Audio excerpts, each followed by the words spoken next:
Já parou para pensar por que pessoas tão inteligentes às vezes acreditam em coisas, bem, estranhas? A gente vai mergulhar na obra de Michael Shermer para descobrir uma coisa. O nosso cérebro talvez não seja essa máquina tão racional que a gente imagina. A grande questão é essa, né? O que nos leva a acreditar em tudo, desde o paranormal até aquelas ideologias políticas super rígidas. Nesta análise, a gente vai entender direitinho como o nosso cérebro constrói a realidade. Para começar, vamos pensar na imensa variedade de crenças que existem por aí. Para muita gente, sentir uma presença ou ver um vulto de relance não é só imaginação, não. É uma experiência real que muda a forma como elas veem o mundo. Ao mesmo tempo, tem gente que olha para o céu e não vê só estrelas. Vê naves de outros planetas, com a certeza absoluta de que não estamos sozinhos no universo. E claro, temos as nossas convicções políticas, aquelas que a gente defende com uma garra, quase como uma religião, e que muitas vezes parecem imunes a qualquer facto que diga o contrário. E tem até experiências mais íntimas e profundas, como ouvir uma voz que parece vir de fora, uma voz divina que pode mudar uma vida para sempre. A pergunta é, como tudo isso acontece dentro da nossa cabeça? Então, qual é a resposta? A ideia central de Shermer é que o nosso cérebro não é, por natureza, uma máquina de pensar. Ele é um motor de crenças. A função principal dele é essa, criar crenças, o tempo todo. E olha que interessante essa inversão que o Shermer propõe. A gente não analisa a realidade para depois formar uma crença.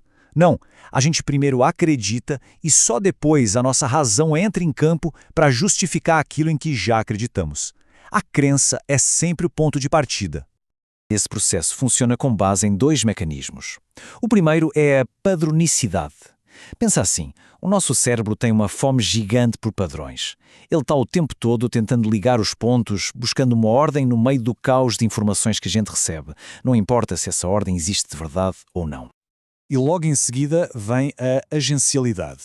Depois que o cérebro acha um padrão, surge um impulso quase que imediato de acreditar que existe uma mente, um agente por trás daquilo. O padrão não foi um acaso. Alguma coisa ou alguém causou aquilo. É exatamente aí que nascem as histórias sobre fantasmas, deuses e teorias da conspiração. E aqui a gente vê o dilema perfeitamente. Esse mecanismo todo é uma herança da nossa evolução. Imagina lá atrás, na savana, ouvir um barulho no mato e assumir que é um predador. Isso pode salvar uma vida. O custo de estar errado e não ter nada lá é baixo. Mas o custo de ignorar um predador real é a morte. O problema é que no mundo de hoje, esse mesmo instinto nos leva a ver conspirações onde na verdade só existe coincidência. Mas o quão poderoso é esse motor de crenças? Vamos dar uma olhada num exemplo real, um estudo de caso que mostra como uma simples crença, um rótulo, pode distorcer completamente a nossa percepção da realidade. Essa pergunta foi o ponto de partida para um dos experimentos mais famosos e, sinceramente, mais perturbadores da história da psicologia. O plano era simples. O psicólogo David Rosenhan e mais 7 voluntários foram a hospitais psiquiátricos se queixando de ouvir vozes. Era só isso. E assim que foram internados, eles pararam de fingir qualquer sintoma e passaram a agir de forma 100% normal. O resultado? 100%. Todos eles foram admitidos. Nenhum deles foi identificado como uma fraude pela equipa médica. A maioria recebeu o diagnóstico de esquizofrenia. Ou seja, o rótulo inicial de doente definiu absolutamente tudo o que veio depois. E aqui está o ponto central. Um comportamento super normal, como fazer anotações num caderno, foi completamente reinterpretado através da lente do diagnóstico. Não era um pesquisador fazendo o seu trabalho, não. Era um esquizofrénico exibindo um comportamento compulsivo.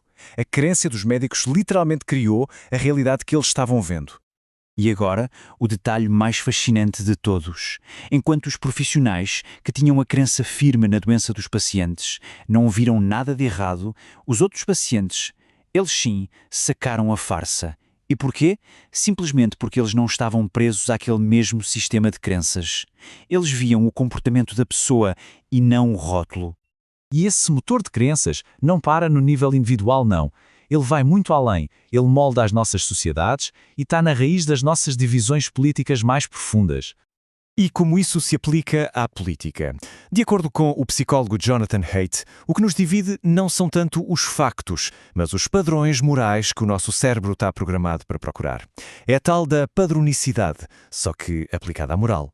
A pesquisa do Haidt mostra que, embora tanto liberais quanto conservadores valorizem muito o cuidado com o próximo e a justiça, Os conservadores também dão uma importância enorme à lealdade ao grupo, ao respeito pela autoridade e à ideia de pureza.